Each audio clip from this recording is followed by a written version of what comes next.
The first debate is now over, and the two political parties are going to host their conventions. This month, the Republicans will gather in Milwaukee, and in August, the Democrats will descend upon Chicago to formally nominate Donald Trump and Joe Biden for a rematch of the 2020 election.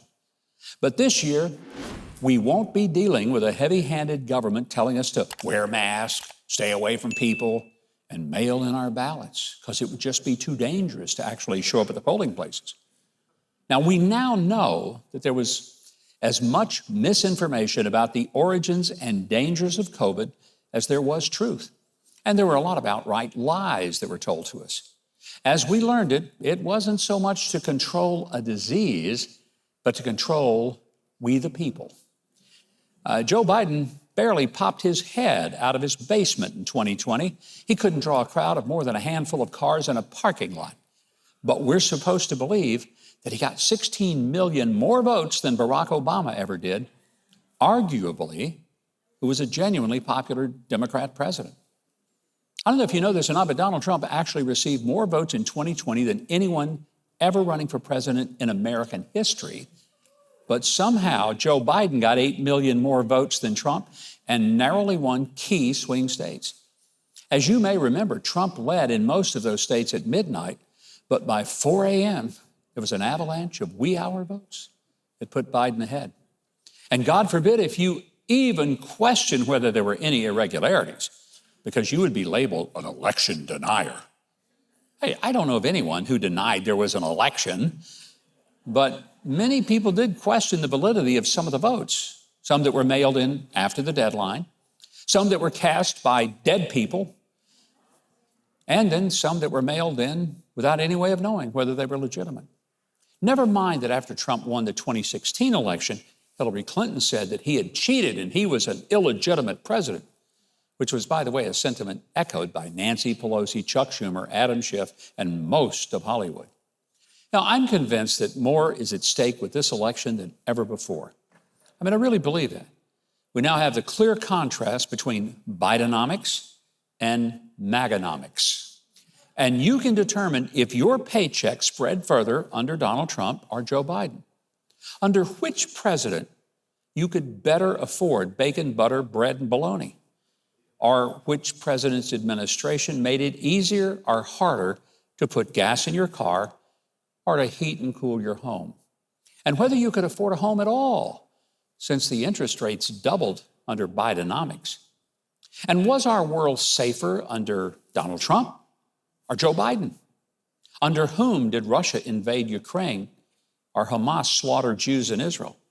Whose leadership left thousands of Americans and $70 billion worth of military hardware in Afghanistan? And under whose direction did our border become an open door for over 10 million illegal immigrants who showed up demanding housing, education, medical care, and food? The next 2 months of summer will give Americans a real chance to hear the platforms of the parties and to hear the speeches of the candidates. But I'm going to suggest something to you. Pay less attention to what the parties and the candidates say, and to ask yourself this simple question: which America was best for you and your family? Do you feel our streets and cities are safer under Joe Biden or Donald Trump? Can you better afford necessities under Bidenomics or MAGAnomics?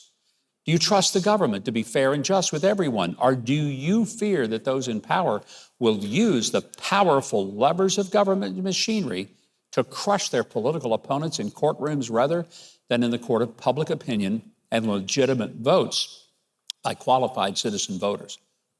You know, this election is simply not about the personality of either candidate.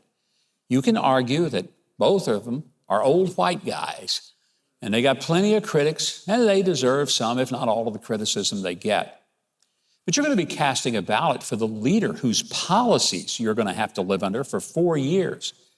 If you think your life and that of your family have been better under Joe Biden, then you should vote for him. If you and your family were better off during Donald Trump's presidency, then you ought to vote for him. Or you could just not vote, and then you'd let the rest of us decide. But if that's what you do, hey, don't complain about the leadership that you get for the next 4 years.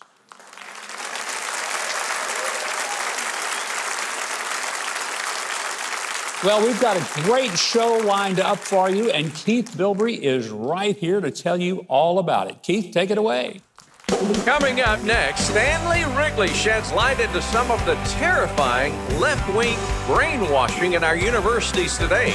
And later, the Old Bridge Boys perform their classic song, Bobby Sue. There's lots more to come, so keep it here on Huckabee.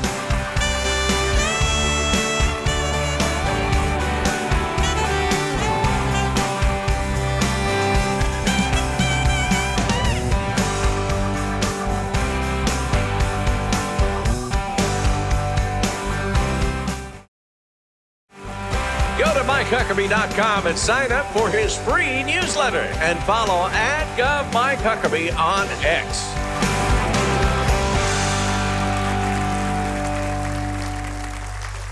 And welcome back, everybody. Hey, one of the things I love to do is hang out with a band. And that's because they're the best band in all of America, and they're here tonight. Please give a big, big, wonderful appreciation to Trey Corley and the Music City Connections.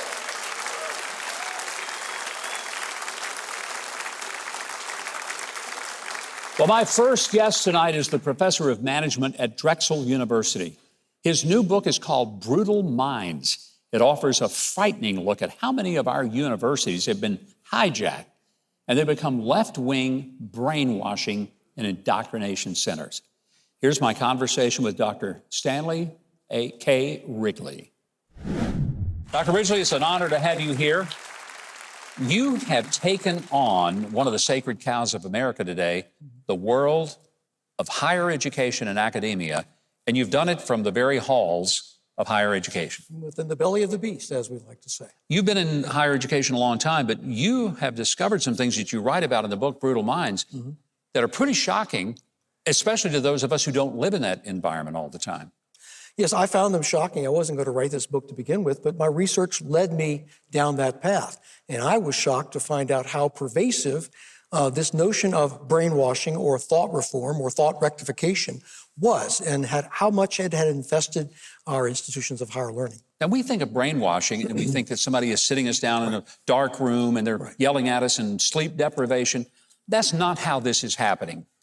No, that's not how it's happening at all. It's not like the Manchurian Candidate, that 1962 film with Frank Sinatra with the electrodes to the foreheads. No, it is a more intensive, personal, prescriptive process, three-stage process. It is a psychological manipulation and behavior modification program that is designed to change someone's belief system.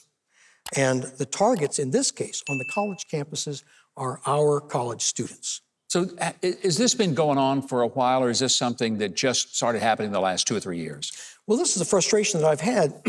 When I talk to our allies, folks on our side who hear this, they say, oh, yes, I know all about this. I already know all of this. This has been going on a long time. Well, it hasn't been going on a long time. What we see is that we all have a kind of an idealistic view of the university, where we have the faculty who are arguing about this sort of thing. We've always had a 6-to-1 ratio of liberal to conservative. And of course, I'm on the conservative side, and we've always had to deal with that. But this is something that's more pervasive, that started probably about 25 years ago, where we know about the college bureaucracies on the other side, and they are swelling, they're growing. It's one of the reasons why college has become so expensive. At Stanford, for instance, there is almost a one-to-one correspondence between the number of bureaucrats and the number of students. And it is in this bureaucracy where the brainwashing actually occurs. And when you talk about brainwashing, give us some examples. What happens to a student? Some 18-year-old kid goes to college. He's all idealistic. He wants to, be a doctor or a lawyer or an artist or whatever he wants to be. What happens to that kid that 4 years later his parents don't recognize him? Actually, they don't recognize when he comes home for that first Thanksgiving break. What happens is a student will be brought into an orientation program. And of course, they don't say, well, come on in, we're going to brainwash you. No one ever says that. No, it's one of these things where you come into an orientation session, and this brainwash is 3 stages, determined by going all the way back to the 1940s with Kurt Lewin, who set up the first brainwashing program, which is unfreezing a person's belief system, changing it, and then refreezing that belief system. And this is the process that is used in these informal brainwash sessions where a student is brought in, put at ease, the trust is gained, is gained, and then the student finds his belief system under attack. The moral, political, social, cultural beliefs that he or her brought from home is now under attack. The whole idea is to destabilize that belief system, decouple that student from his or her parents, and then replace that belief system with something called critical consciousness, which is a neo-Marxist conception of how the world actually works. Is that kind of like what we hear critical race theory, yes. Critical gender theory? That's where that comes from? It's exactly where it comes from. When you hear the word critical, it means it's a neo-Marxist construction. They don't like to use the M word. They're certainly not in their publicity on the websites. They use other terms, critical consciousness being one of them. When you see the word critical, other than in the form of critical thinking, you see the word critical, like critical pedagogy, critical race theory. That means that it is sourced from Marxism, it is sourced from neo-Marxism, and even some crypto-Maoist theory. How does a parent, let's say, even know whether his or her child is going to a school where this process is going to be used on their loved one? Well, it's tough to know because the school is certainly not going to tell you. If you go to the website, you go to any website of a university, a college, and you'll find very benign and masking kinds of rhetoric where they're devoted to what's called student learning, student development, student success. Well, behind this mask, which is intentionally deceptive, that's where you'll find the actual beef and bones of the Marxist agenda. And so it's very tough for a parent to find that out. Now, I give tips on how to find that out in Brutal Minds in the conclusion, as well as how students can defend themselves and how parents, in alliance with their students, can prepare them for the rigors of this type of intellectual challenge. I can only imagine that there are not a lot of faculty members at Drexel where you teach that invite you over for coffee all the time, right? I mean, you've written a book that has exposed some of the most insidious practices going on in colleges across this country. I can't disagree with what you just said. No, I don't get a lot of invitation for coffee, but I will tell you that some of the faculty, most of the faculty, are good people, smart people. Yeah. I really enjoy working with really smart people. Some of them are misguided, the nutty professor, the aging radical, that kind of thing. But as I said, the real problem is in the bureaucracy, what's called student affairs. Now, these are people who are not protected by academic freedom. They want to be faculty, they want to teach, and so they have constructed what I call, or what they call, the co-curriculum. I think I asked you, would it be okay if I asked the audience to raise their hand? If anyone here has ever heard on the college campus of the term co-curriculum, if you could raise your hand, I'd appreciate that. The co-curriculum. I see no hands at all, which is maybe one, maybe two, I don't know. This shows you how buried this type of thing is. This is a fake curriculum on virtually every college campus, fake curriculum, fake classes, fake faculty, and even some schools, Rutgers, St. John's, Westchester University, they offer a fake transcript. And these people are not faculty. They are all trained, they are all lockstep ideologues trained in schools of education. And this is the secret, the dirty secret, if you will, of what goes on college campuses. I mean, it really sounds preposterous to the point you're thinking, is this an organized kind of conspiracy, or is this simply a result of a philosophical bent and people have ended up adopting these methods? Well, I will tell you that these student affairs people are trained in institutes and they're also trained in schools of education. Schools of education are the ones who offer the institutions that offer advanced degrees in student affairs, higher education management, educational leadership, and perhaps people don't realize that schools of education were completely imbued and taken over by crypto-Maoist theory many years ago. It's called critical theory, critical pedagogy. It is all sponsored, or I should say, inspired by a Brazilian Marxist by the name of Paulo Freire. This is the closest you'll find of a person or a sainthood in the pantheon of education schools. And virtually all the theorists that are revered in education schools are self-described Marxists. This is not something I'm making up. This is something that they say about themselves. If a person reads your book, but they're not a scholar, they're not a university professor, are you going to be able to explain to them in simple language what you're talking about, how to identify it, how to protect yourself from it. Yes, indeed. My book was going to be an academic tome, boring, long, but my publisher ensured that I cut the book by half and that I eliminated a lot of the 7 different ways of saying a very simple idea. And so with great editorial help of my wife as well, no word leaves my apartment without her approval, and with the help of the editors at Humanics Publishing, I think I produced a book that is accessible, that is usable. It's like a manual to help defend yourself if you're a college student, to help you help a college student defend him or herself from this type of attack. I think your wife is with you tonight. She came to cheer you on, and I know she's been one of your chief editors through the process to yes, she has. make sure that you are telling it in a way that the rest of us can understand it. Yeah.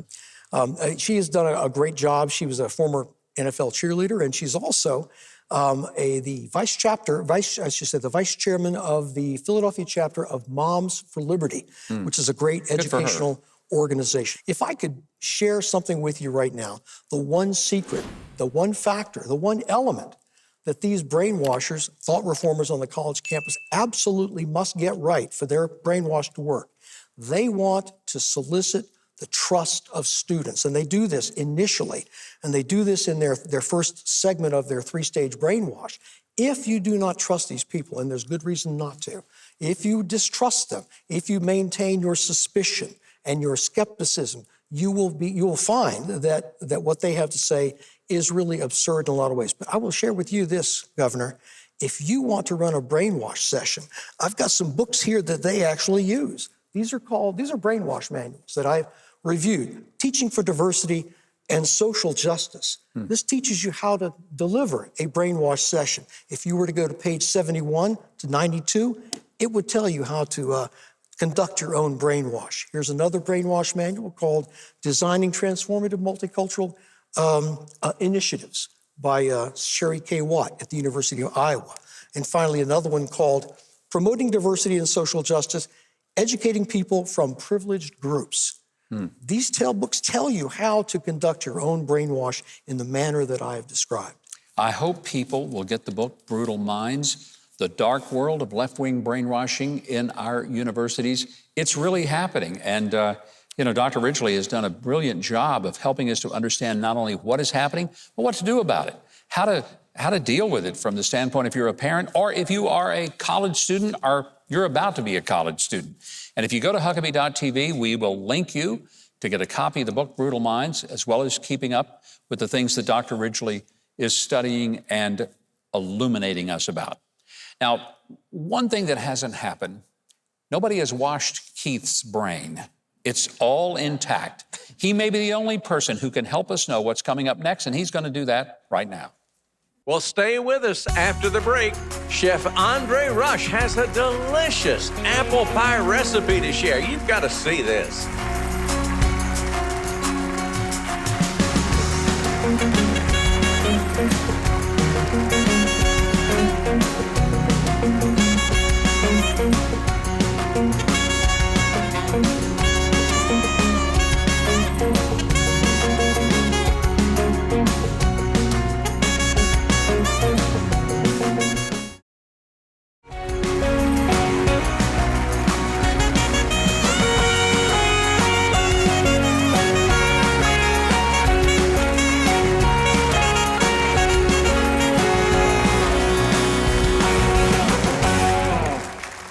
Welcome back. Chef Andre Rush visited our show a few weeks ago, and we decided he is the perfect guest to bring back for our Independence Day show. He is a highly decorated 20-plus year U.S. combat veteran. He's a veteran's advocate. He's also a former White House chef under 4 presidents. While he was here, he showed us how to make a very patriotic and a very delicious dessert. All right, Chef Andre Rush is with us again. You know, we're going to do something for dessert this time. We had you here a few weeks ago. We loved it so much, we brought you back. Well, thanks for having me back. We're glad to have you. So what are we going to make for dessert on July 4th? You know what? Nothing's more American than apple pie. That's it. Apple pie. There you go. Apple pie. American apple pie. And we're not talking one you get out of the freezer and stick in the oven for 30 minutes. This is the real deal. This is the real deal. We always have the real deal here. you get started and you start telling us what you're going to do, I hope that I can make sure that this audience knows some of the stuff that you do for our country and our veterans. You do 2,222 push-ups a day. A day.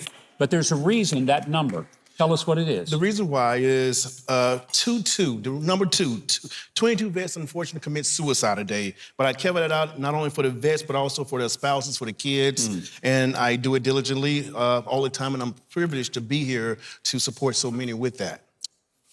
Can you imagine that, doing that many push-ups? I can't imagine doing 2 push-ups, much less 2,222. But it just shows the character of this incredible veteran, extraordinary combat soldier, White House chef for how many presidents? 3, 4? 4. 4 presidents serving in the White House. You don't get to do that job unless you're the best there is. It's just a remarkable legacy. But of all the great things that he's done in life, tonight is the pinnacle of his career. He's cooking on the Huckabee Show. Yeah. Making me some apple pie. Some apple So you've been chopping some green apples. I've been chopping some green apples. That's why God didn't make the little green apples, and it don't rain in Indianapolis, but let's give it a shot here. So these are green and red. So I don't know if you saw me, but I was cutting these while you were talking. And I put these over here. Okay. I'm gonna go just put them in. I do a cast iron or regular. This is gonna be a different spin off of it because it's really quick and simple with these. So all you do is get these, you heat them up, put them inside here, the whole bunch, just put them all inside. Red and green. Red and green, mix them up together. I use my cinnamon. I use some nutmeg. I use some sugar. I let that go down, and then what I do is I add some brown sugar. I want that to caramelize really good. And as that caramelizes, it lets all those other sugars out, which is that flavor profile. It just goes really, really, really deep, as you can see. It kind of like that caramelization from caramel. How long do you saute them like this? So if you notice, I cut them really thin. I usually do a little bit fancier sometimes. I'll cut them really thin and I'll layer them right down because when I cut my apple pie, I want you to taste every layer going up. I want to be compact. Right? So, but it doesn't take any time at all. Probably. And you did not peel them. That's another thing. No, I did not peel these right here. You know, the nutrients are inside of it. I like the little tartness to go along with it. So it balances it out.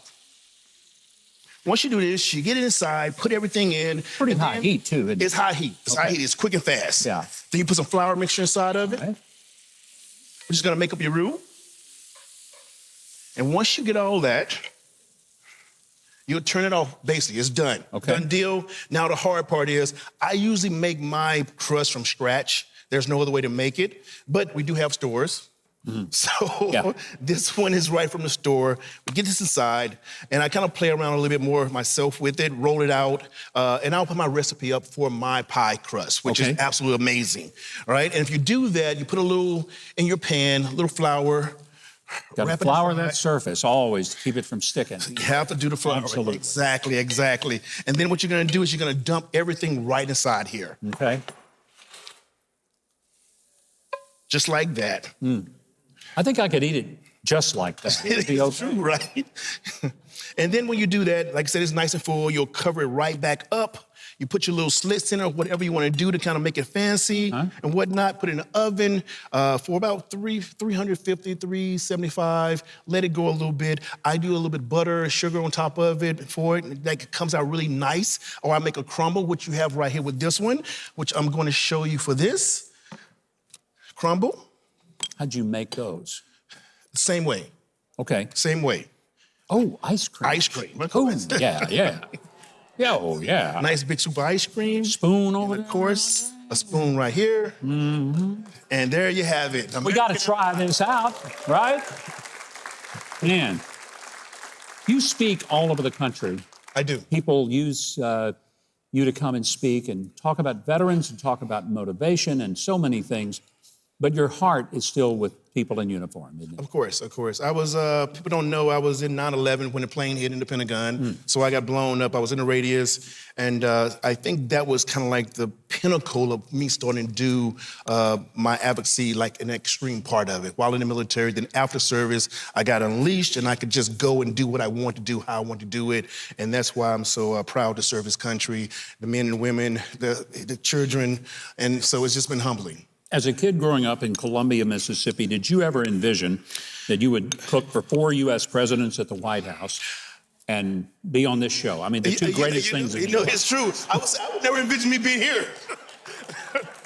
But I mean, what a journey. What a journey. It's been a blessing. It has. It's a journey, and it's continuous. And to be here, and as I told you before, I'm a huge fan and supporter. And so I just want to thank you from the bottom of my heart to be here with you guys. Well, we love having you. We want you back. And that is good right there. Good apple pie. Get the recipe. Keep up with Chef Andre Rush. You can book him to speak at your event. What a blessing that would be. And if you want to get his best-selling memoir, go to Huckabee.tv. We will serve up all the hot links. Well, not hot links to all things Chef Andre. Right now, Keith is going to serve us up something that he has on his menu. He'll tell us about it right now. When we come back, Mike Sarraille and Larry Robinson are here to talk about their incredible new film, 777. Then later, the inspiring story of how one woman is spreading hope and love across communities. You're watching Huckabee.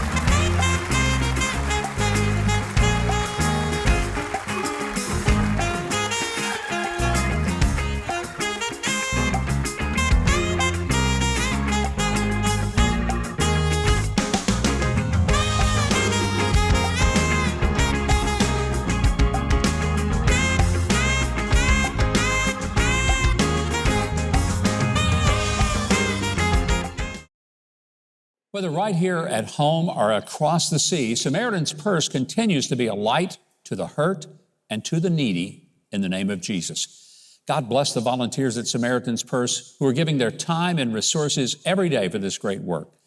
But you don't have to be a volunteer to be a part of it. None of it would be possible without the generous giving from people just like you. So I hope you'll call Samaritan's Purse today and see how you can have a hand in the important work that they're doing all over the globe. Or you can visit their website. It's real easy. Scan the QR code that's right there on your screen. Thanks, and God bless. A new documentary film has been captivating the country this summer and benefiting military families all the while. It's called 777. They said it couldn't be done. And it follows the adrenaline-pumping journey of a group of former military special operators who embark on a near impossible skydiving challenge. 7 jumps across 7 continents in just 7 days. So why would you do something like that? Well, I'll tell you, to honor the fallen that they served with and to help their families by supporting one of the best charities there, Folds of Honor. Take a look. In 2023, a group of special operations veterans set out on an unprecedented journey, skydiving into all 7 continents within 7 days.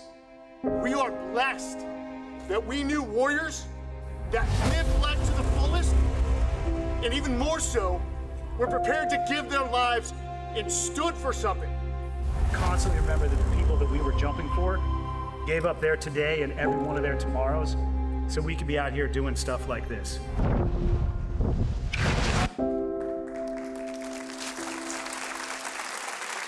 Please welcome Mike Sarraille. He's the man whose wild idea became this incredible film, but that's not all. He's also a retired Navy SEAL, enlisted recon Marine and Scout Sniper, and the co-founder of Legacy Expeditions. Here with us also, Larry Robinson, the Chief Impact Officer at Folds of Honor, which provides life-changing scholarships to the spouses and children of America's fallen or disabled military and first responders. Gentlemen, welcome to the show. So honored to have you here. Thank you for having us, Governor. I love Folds of Honor. It's a phenomenal organization. I've seen what you guys do across the country and how you are ministering to, helping, and providing tangible assistance to families in ways that a lot of Americans probably aren't even aware. But Mike, I got to ask you, because this was kind of your crazy idea. What possessed you to think about 7 jumps, 7 days, 7 continents? The travel alone would have killed most people. You know, the second you stop pushing yourself outside your mental and physical comfort zones, you stop learning. That's where you learn the most about yourself. So in special operations, we always sought out challenge. And this sounded like a fun challenge. They said it couldn't be done. Many people had tried, all had failed. And so I contacted some brothers in arms and said, hey, let's give this a shot. And after 18 months of planning, which we applied what we learned in special operations, the planning model, we pulled it off. I mean, seriously, I guess the biggest challenge was, in fact, the travel to each of the continents and getting from one to the other? So it was less about the difficulty of the jumps. It was absolutely a logistical challenge. And that's what nobody had figured out, this jigsaw puzzle of how to put it together. But everyone who had tried it before usually had a private jet. We're vets. We don't have a lot of money. So we had to fly commercially. And you did this commercial? We did this commercially. That even makes it more amazing, because everybody that flies commercial knows there are layovers and connection misses and canceled flights. Unbelievable. Governor, I've got to tell you, with special operations guys, we call them special operations divas. Yeah. There was a few comments of like, well, we're flying first class, right? And I'm like, no, we don't have the money for that. So you've got these big guys, wide shoulders, and they were stuck in this economy seats for, I think, a total of 70 hours across the world. You know what I realize now, Mike? That's what motivated them to jump out of an airplane. They were riding coach on these long flights. I don't blame them for wanting to jump out. First time to stretch out. Exactly. So Larry, explain how Folds of Honor has partnered with what Mike is doing and how that's brought attention to what you guys do. Yeah, we met Mike through another guy, and they said, hey, we got this idea. We want to do this, raise $7 million for one foundation. We have a mutual friend. We're like, hey, we want to remember these guys. And this documentary remembers everybody that has been killed in action for this country, right, over the 22 years in war. But we want to honor their legacy with scholarships. And so partnering with them, our goal is to raise $7 million to help these families, which would be 1,400 scholarships just through what we're doing with Legacy. And it's been a wild ride. I mean, it's pretty cool when we put this whole thing together. I think it's important to note that's one of the big missions of Folds of Honor is scholarships for the children of service members who have given their all. And you said you did 14,000 scholarships from this? With this project. With this one project? That's the idea. Yeah, we haven't gotten there yet, but now with the screeners and going on the media tours, we're hoping to get to 7 million. How do people watch the documentary? Because I think it'd be fascinating to see how you guys pull this off. So it is in select theaters across the nation right now. People can find those theaters in the ticket sales at legacyexpeditions.com. We encourage you to go, and at the end, of course, if you've got a little money left over, make another donation to foldsofhonor.org. 91 cents of every dollar actually goes to the programs, which is rare for a lot of charities. I was going to say that's unheard of in charitable giving today, because so many times it's even as little as 30% actually goes to a charity or less. 91% of what goes to Folds of Honor actually goes into the program. That is just unheard of. Yeah. I mean, what a great sense of wanting to help an organization because the money's actually going where you want to give it. Yeah. I think that's so powerful. All right, were there any scary moments in these 7 jumps that you did? I'd say traveling with 9 of these guys is scary at every moment. They're very eclectic. You never know what they're going to do. Yeah. The jump over the pyramids was probably the most iconic. We had the aerial videographer for Tom Cruise that happened to be in Egypt. Really? So he got this amazing footage over the pyramids.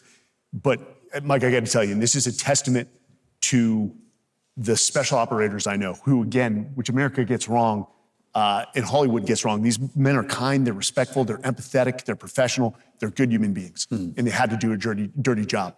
But they are also world-class problem solvers. When we landed in Miami, for the first time since 9/11, the NOTAM system went down. So we flew from Chile on a red eye, land in Miami, wake up, turn our phones on, all flights canceled out of the US, and we don't know when they're gonna be back up. So we got the 9 together, stated the problem, scoped it out, said, hey, I haven't the faintest idea how to solve this. And it was one of our Canadian special operators on the trip who said, hey, let's call some good Americans, let's activate one of their jets. And good Americans stepped forward, and we did fly one private leg from Miami to Barcelona. Wow. You deserved it after all the other things you've been going through. Worst flight of my life. I ended up on the floor. I'm an officer, so they made sure I was where I needed to be, and it was a cold flight. Mike, when you talk about the problem solving, I'm thinking if I were the head of a big company, I'd want to hire people who had been Navy SEALs and special operators in the military because they know how to solve a problem, how to look at it analytically, Because when you guys solve a problem on the combat field, lives are saved or lost by the decisions that you make. So it's a lot easier to transfer that down to the corporate world and make decisions that would help a company succeed. It would seem like you would be the natural people to want to be hired. It was well understood back then. 1 out of 2 veterans coming home from World War II started their own business. The economy, what we knew, was built on the backs of our World War II veterans. And this is what I do. So I own a company called Talent War Group, which is an executive search firm that places veterans into small to medium-sized businesses. And we've just placed our 100th special operator into businesses. And it's what we're dedicated to. And they make great employees. Outstanding. Great leaders and employees. Well, I hope people will watch the documentary for one thing, because it's a real adventure. And it's authentic. It's not just some Hollywood special effects. But I also hope people will give very generously to Folds of Honor in watching the documentary, being part of Legacy Expeditions and all of the things that are doing. You're helping the people who gave us our freedom. I look at it really simply. The freedom that I enjoy in this country, and I do enjoy it, and I thank God for America. I only have it because guys like this went and bought it for me. And I've got to do something to give back. I hope you understand that. Find out more about this incredible movie and learn more about the amazing work that Folds of Honor does for military families. If you go to Huckabee.tv, our website, we will get you directly connected. Right now, we're going to let Keith Bilbrey honor us with a look at what's coming up next. After the break, I'm taking you to the Wall of Love, where communities are being served in the most creative ways. Then we'll take a trip to one of our favorite places on our kind of town, right here on Huckabee.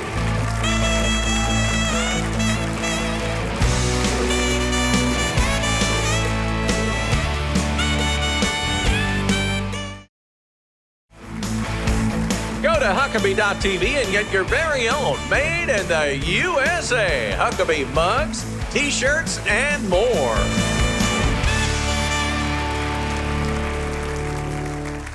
A couple of years ago, we featured Holly Jackson's amazing program, Walls of Love. She was one of our Huck's heroes.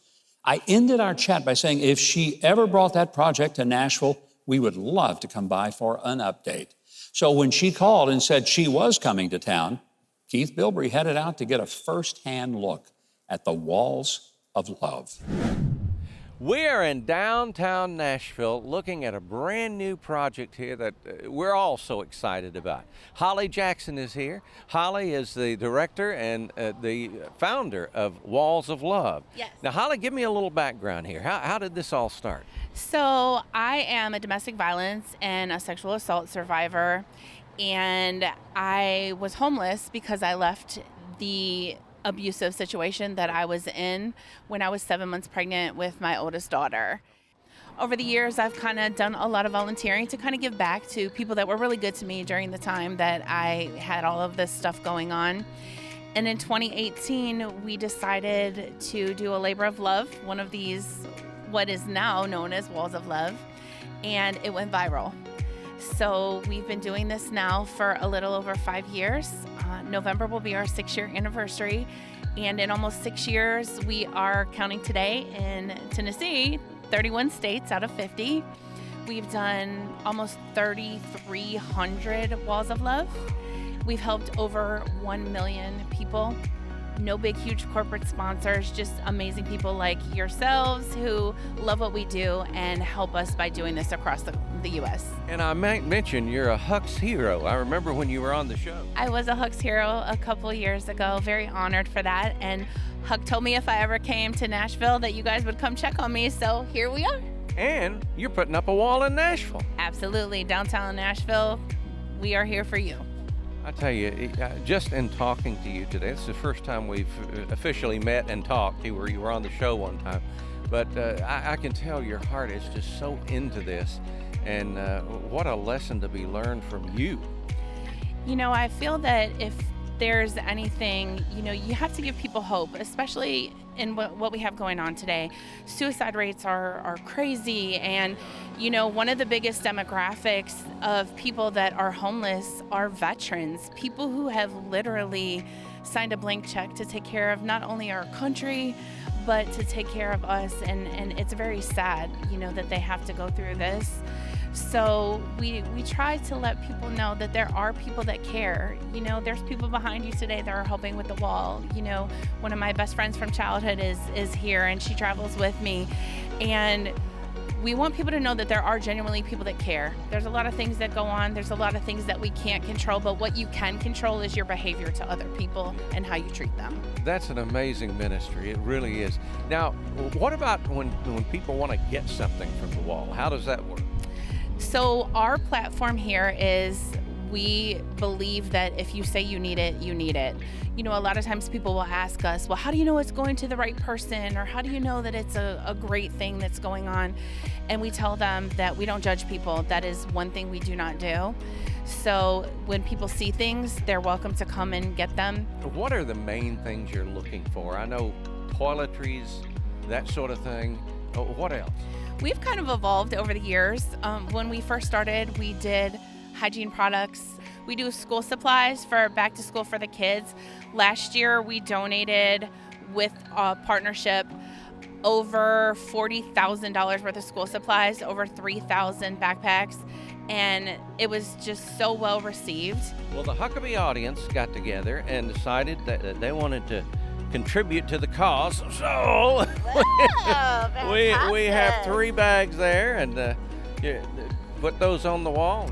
Anybody needs it? Absolutely. Thank you guys so much. We appreciate this so much. Well, toothpaste and toothbrush, deodorant. The essentials. Fabulous. Not only are you a Huck's hero, you're a hero and an angel to so many people in need.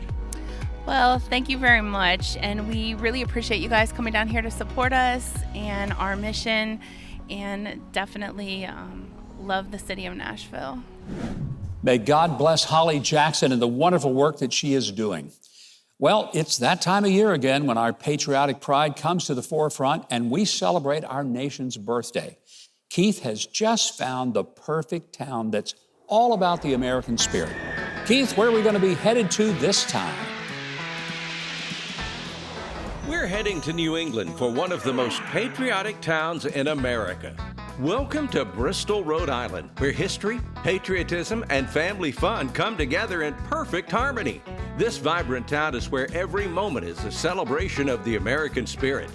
Bristol's storied past whispers through its cobblestone streets and historic landmarks.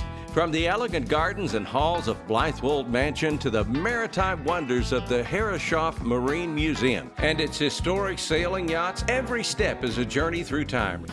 But Bristol isn't just about reflecting on its past.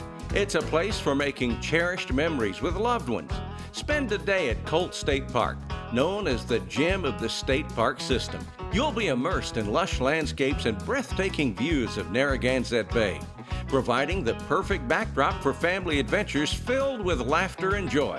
When it's time to indulge in the flavors of the region, Bristol's culinary scene calls out with its diverse offerings. Enjoy fresh seafood at the Lobster Pot.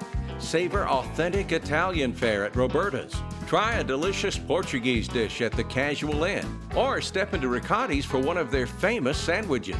Perhaps the most spectacular celebration of all is Bristol's legendary 4th of July celebration, a proud tradition that dates back to 1785. Witness the heart and soul of America come alive in the streets of Bristol. From the spirited parade honoring our nation's heroes to the awe-inspiring fireworks display lighting up the night sky, it's a testament to the enduring spirit of freedom and unity that defines our great nation. Whether you're exploring history, savoring delicious cuisine, or basking in the beauty of a waterfront, Bristol, Rhode Island offers endless opportunities for family fun and patriotic pride. Come experience the spirit of America in Bristol, where every moment is a tribute to the land of the free and the home of the brave. And that's why Bristol, Rhode Island is our kind of town. Well, a special thanks to Elaine White with Explore Bristol and Olivia Labonte Photography. And if you're thinking you'd like to visit Bristol, Rhode Island, All you got to do is go to Explore Bristol, Rhode Island, that's explorebristolri.com, and get more information. If you enjoyed this video, I hope you'll consider clicking the subscribe button below and the notification bell next to it so you don't miss any of our future videos when they go up online.